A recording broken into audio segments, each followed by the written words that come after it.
안녕하세요. 개인 투자자분들의 멘토 프로페서 킹입니다. 자, 토요일 10시 또 저와 함께 기관차 힘차게 출발해 보도록 하겠습니다. 자, 어떻게 3월 잘 마무리하셨나요?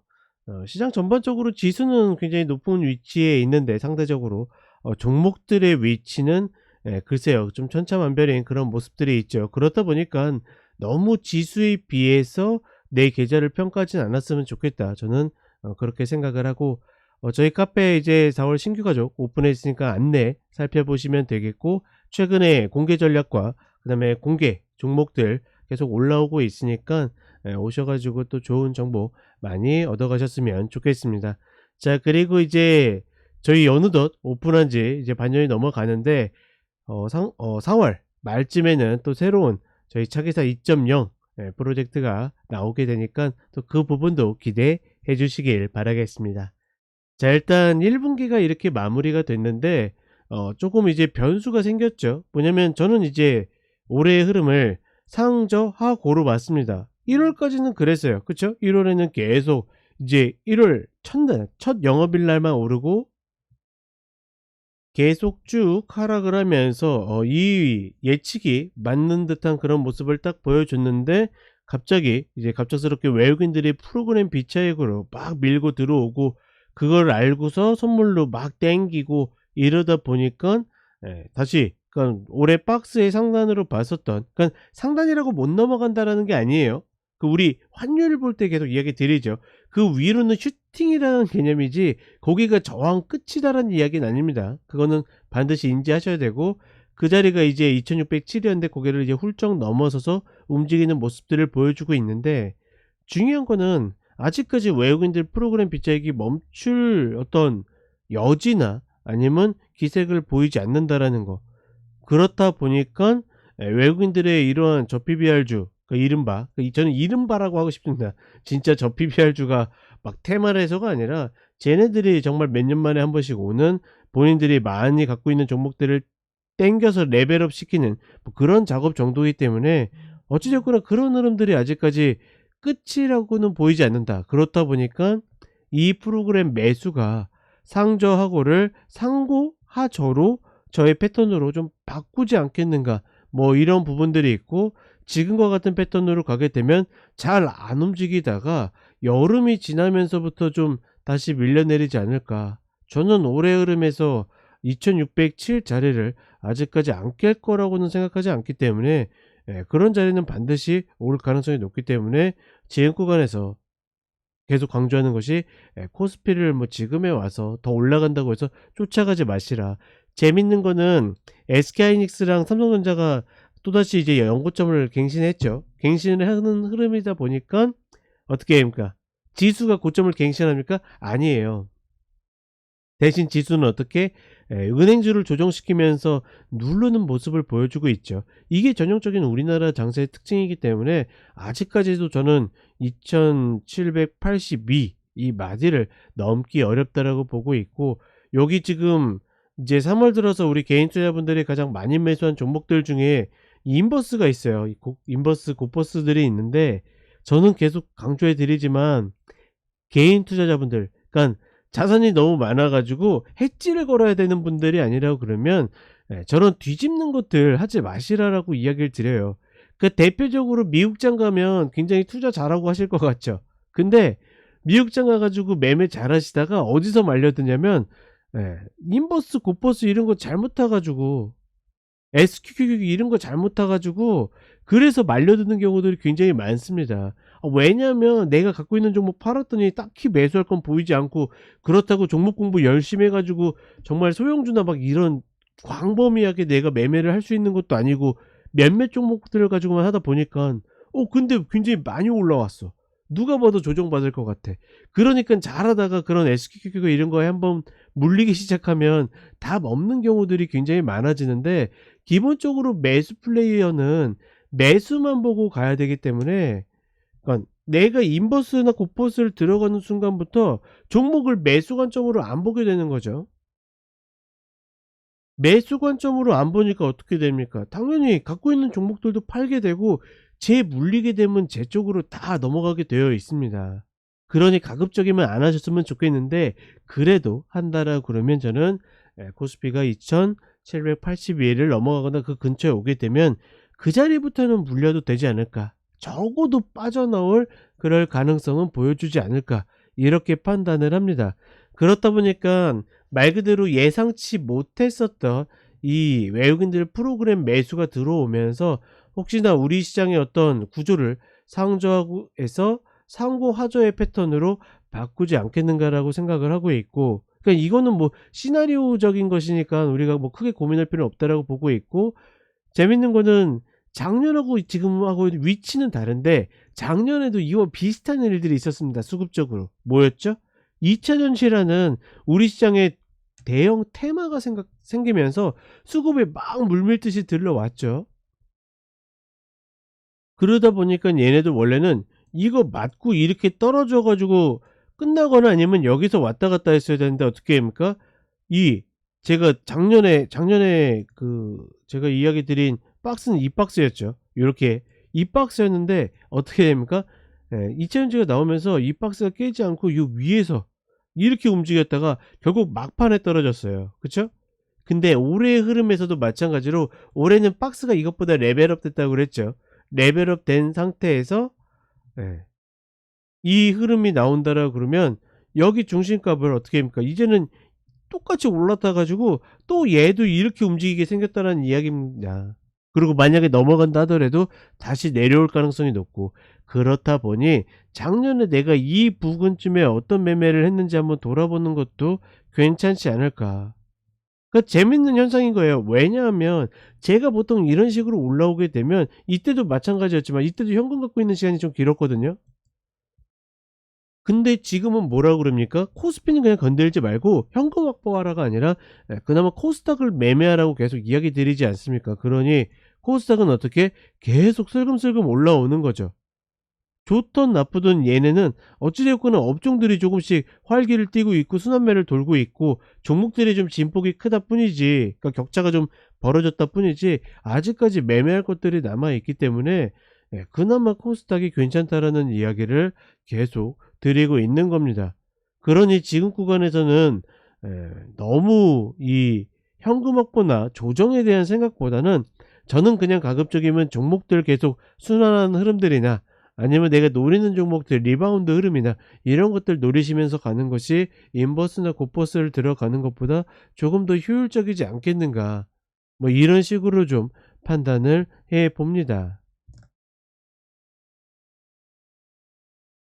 따라서 전체적인 어떤 시황이나 구조가 이렇게 바뀔 수 있다. 왜? 얘네들 때문에 이렇게 생각을 하시고, 작년과 분명 위치는 다르지만 패턴이나 움직임이나 수 구조들이 좀 비슷하기 때문에 과연 나는 작년에 어떤 매매를 했었는지 어떤 흐름들을 가져갔는지 이 부분에 대해서 같이 고민을 하시면 좀 더 나은 결과가 있지 않을까, 이렇게 판단을 해 봅니다. 따라서 지금 이 인버스 같은 경우에는 이따 종목들 같이 이야기 드리죠. 그러면 그 3월에 좀 개인 투자자분들이 많이 매수했던 종목들 위주로 해 가지고 간단하게 종목, 그리고 테슬라랑 천연가스 뭐 이렇게 해서 좀 체크해 보도록 하겠습니다. 먼저 네이버입니다. 네이버 같은 경우에는 뭐 저는 지금 글쎄 위에서 물리신 분들은 조금 아쉽지만 단가를 18만 원에 붙일 수만 있다라 그러면 충분히 접근해 볼 만하다고 보고 있고, 이전 흐름처럼 18만 원을 이렇게 언더슈팅할 수도 있어요. 하회할 수도 있겠지만 이 구간에서부터는 물려도 다시 돌아오는 구간이라고 보고 있기 때문에 저는 가급적이면 여기서 반등하는 것보다는 한 번 더 눌려서 움직이는 것이 좀 더 낫다라고 판단하고 있고, 다만 아직까지는 외국인과 기관의 어떤 양매도가 계속 진행이 되고 있기 때문에 뭐 이런 부분들은 아쉽다. 그 지난주에 저희 라이브 때 어떤 분이 질문을 주셨는데 저렇게 양매도가 계속되면 저점을 갱신하냐라고 했는데, 그거는 맞다 틀리다의 개념은 아니에요. 그럴 수도 있고 아닐 수도 있다. 즉 통계로 수렴하지 않기 때문에 그런 흐름들을 너무 부담스럽거나 고민하셔 가지고 접근을 하시기보다는 계속 18만 원 마진은 똑같이 계속 줬었거든요. 그리고 이전에도 똑같이 이야기 드렸고 이번에도 똑같은 관점으로 접근을 하시면 되겠다, 이렇게 판단해 봅니다. 자, 그다음에 코덱스 곧버스인데 얘를 볼 필요 없이 우리 그 지수로 좀 보겠습니다.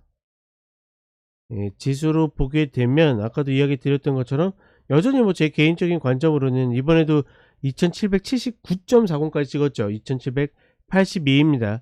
2782는 그 얘 넘어가는 순간부터 밑으로 매도를 갖고 있었던 세력들이 굉장히 어려움을 겪는 그런 구간이기 때문에 이 구간은 최대한 넘어가지 않도록 최선의 방어를 할 가능성이 높다라고 보고 있고, 아직까지 공매도 재개 시점이 언제로 정해질지 알 수는 없겠지만 전반적으로 봤을 때는 쉽게 그렇게 열릴 가능성은 적기 때문에 어찌 되었거나 이 구간 위로는 슈팅이니까 이 구간에서는 뭐 굳이 접근을 한다라고 그러면 저는 해 봐도 괜찮지 않을까. 다시 내려올 가능성이 높다. 이렇게 판단해 봅니다. 다만 이 아래에서 혹여나 물리신 분들은 이 위에서 추가할 수 있는 여력들을 좀 가지셨으면 좋겠다. 이렇게 보겠습니다.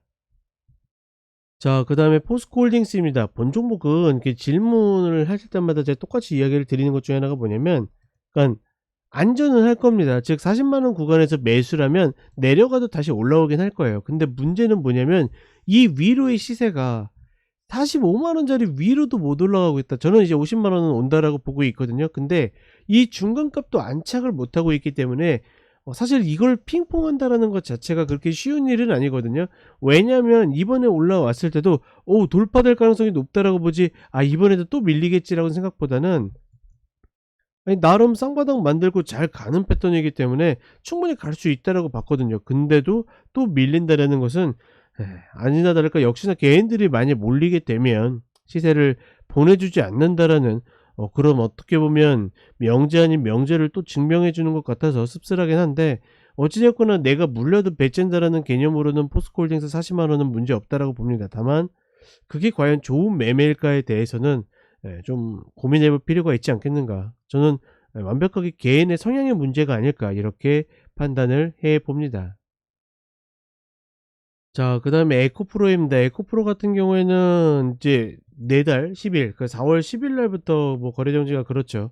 지금 구간에서 이제 마감하면서 좀 밀려 내렸는데 저는 그전에는 한 번 더 올라올 거라고 봅니다. 저는 계속 69만 원에서 72만 원짜리 이 자리가 목표다라고 이야기 드렸는데 지금 68만 원밖에 안 찍었죠. 이 자리는 다시 올 가능성이 높다라고 보고 있고, 갖고 있다라 그러면 이 구간 윗자리에서는 어느 정도 내주고 거래 정지 기간은 조금은 그냥 관망할 수 있도록 편안하게 그렇게 가야 되지 않을까 이렇게 판단하고 있고, 제가 보는 관점으로는 또 내려올 가능성이 높다라고 보고 있습니다. 왜냐하면 계속 2차 전지는 올해도 박스로서 대응하는 것이 효율적이다 이렇게 판단하고 있기 때문에 또다시 내려오지 않을까. 저는 얘를 나오게 되면 혹여나 BM에도 관심 있으신 분들은 BM이 눌렸을 때 이제 갈아타는 것도 괜찮은 방법이지 않을까, 뭐 요렇게도 생각을 해 봅니다. 어찌 되었거나 거래 정지 이전에는 좀 정리하는 것이 맞지 않겠는가 이렇게 판단해 봅니다.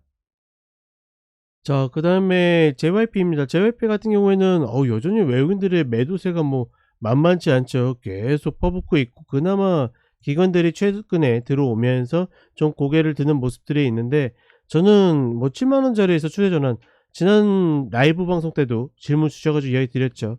어 그때가 아마 제 기억에 이날 끝났으니까 이때가 일요일이었을 겁니다.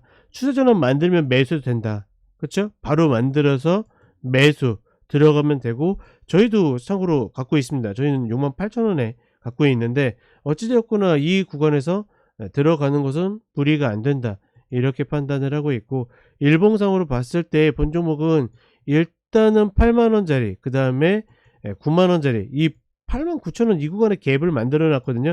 여기가 최종 목표이기 때문에 일단은 지금 자리에서 시도하는 데는 효율적으로 컷 당한다 하더라도 문제 없다라고 판단해 봅니다. 그리고 컷 당했을 때 또 시도해도 괜찮다. 자, 그다음에 WCP입니다. 본 종목이 의외로 3월에 코스닥에서 개인 투자자분들이 많이 매수를 들어가셨는데, 얘 두 번째 디딜 때마다 매수 타임 계속 이야기 드리죠. 이번에도 첫 번째 딛고 두 번째 또 추세 전환 만들면 또 들어가시면 됩니다. 이런 것들 고민하지 마세요. 다만 지금의 흐름이 저점인지 아닌지 알 수 없기 때문에 가급적 30분의 흐름이 추세 전환 밟고 돌아설 때 저는 조금만 더 내려왔으면 좋겠거든요. 그래서 단가가 4만 원 초반대였으면 좋겠는데 돌아왔을 때 매수를 들어간다라 그러면 그렇게 어렵지 않다. 본 종목은 계속 드시는 분들은 반복해서 먹을 수 있는 그런 패턴들을 만들고 있기 때문에 고민 없이 접근하시면 되겠습니다. 자, 그다음에 테슬라입니다. 어제 같은 경우에는 휴장이었죠. 휴장이었고 이 180불 라인 올라갔는데 이제 드디어 올라가는 거하고 쫓아갈 이유 하나도 없습니다. 추격하지 마시고 전반적으로 지금 다이아몬드 패턴을 조금 비대칭으로 만드는 모습인데, 여기에서 제가 봤을 때는 조금 더 횡보를 할 것 같거든요. 최근에 뭐 레포트들이 나오면서 막 뭐 망한다, 그러니까 좀 공정 가격이 98불이다, 뭐 아니다, 뭐 가치를 인정해야 된다, 막 여러 가지 말들이 많죠. 다만 이제 제가 지금의 구간과 시세에서 확인할 수 있는 것은 180불 아래 잡아 가지고 그렇게 망할 가능성은 좀 적다라는 거. 98불이 갔다 와도 뭐 상관은 없어요. 왜냐면 아래에서 더 추가 매수를 하면 되니까. 그 이야기는 뭐냐면 여기에서 100% 180불에 올인은 쪼끔 효율이 떨어진다라는 거죠. 왜냐면 지금 보시게 되면 계속 그러니까 리바운드의 목표 주가가 얼마라고 그랬습니까? 얼마가 아니라 120평이라고 했잖아요. 120평 계속 내려오면 내려올수록 내가 노릴 수 있는 수익이 짧은데, 180불에서 지금 자리에서 급등이 나와도 얘는 지금 17% 정도밖에 수익 구간이 안 나오기 때문에 효율이 낮습니다. 그러니 뭐 제가 봤을 때는 여기에서 멀리 매수를 해서, 그러니까 단가가 이런 식으로 계속 낮춰지는 구조를 가져가야지, 이때는 뭐 매집 못하고 지금에 와서 단통으로 매수 들어가고, 그거는 좀 아니지 않을까. 저는 어찌 되었거나 180불 아래에서는 계속 도전하는 데는 문제는 없다라고 보고 있습니다. 그 정도로만 참고하시고 가시면 되지 않을까. 자, 그리고 마지막으로 가스 보도록 하겠습니다. 가스 이렇게 출렁이면서 어떻게 보면 매수 갖고 계신 분들의 마음을 출렁거리게 만들었죠. 얘는 좀 아쉬운 게, 요거 어깨자리 만들고 사실 요거 갔어야 됐어요. 이때 돌파해서 올라갔으면 우리가 생각했던 것보다 좀 더 빨리 또 두 번째 수익, 올해 두 번째 파동에서의 구간에서의 수익을 얻을 수 있었는데, 이 자리를 넘어서지 못하면서 후폭풍으로, 그러니까 가야 될지 자리 못 가면 제로섬 게임에서는 반대 세력이 반드시 물고 늘어지기 때문에 밀릴 수밖에 없습니다. 그런 부분에 대해서는 반드시 같이 인지를 하셔야 되고, 어찌 되었거나 중요한 거는 지금의 자리가 저점이냐 아니냐라고 그러면 그거는 조금 확인하기 어려웠어요. 그거는 제가 이 구간에도 계속 보고 있었는데, 미결이, 그러니까 제가 봤을 땐 월요일 날 한 번 더 확인을 해야 될 것 같거든요. 월요일 날 더 이상 이 구간을 밀리지 않으면, 즉 1.7대가 깨지지 않고 딛는다라고 그러면 이제는 마지막 흔들기가 될 가능성이 높다라고 보고 있고, 그렇지 않고 깬다라고 그러면 오히려 반대로 매도를 치기 위해서 들어올렸을 가능성이 높다. 가급적이면 월요일날, 그쵸? 다음 주 월요일날 출발할 때 매수를 들고 있는 분들 입장에서는 갭 상승이 훨씬 더 좋다라고 보고 있습니다. 갭 상승이 나와서 양봉을 만들어 줘야지 이게 마지막 흔들기고 이제 갈 수 있는 패턴을 만들 가능성이 높다. 만약에 저 자리가 깨지게 되면 우리가 익히 알고 있는 1.611 이 자리를 기다리면 된다, 이렇게 인지하시면 되겠고, 그 자리에 오게 되면 별거 없습니다. 지금 저희는 본물량 다시 다 잡았거든요. 오게 되면 그냥 더블업 해버릴 겁니다. 그 정도로 지금의 구간은 충분히 해볼 만한 자리라고 보기 때문에 그냥 가도 땡큐, 눌려도 땡큐, 이런 흐름들로 가져가시는 것이 좋다. 저는 이렇게 판단을 해봅니다. 자, 이렇게 이야기 드렸고, 언제든 저희 차기사 카페에 오셔가지고 또 좋은 정보 많이 얻으시길 바라겠고, 언제든 함께 좋은 인연 만드셨으면 좋겠습니다. 자, 주말 잘 보내시고, 요즘에 저희 기관차 일요일 방송은 없죠. 일요일날 라이브가 있든 없든 일요일 방송 없이 진행하고 있기 때문에 매일 올라온 5시에 쇼츠 참고하시고, 본 방송은 또 모닝브리핑 때 찾아뵙도록 하겠습니다.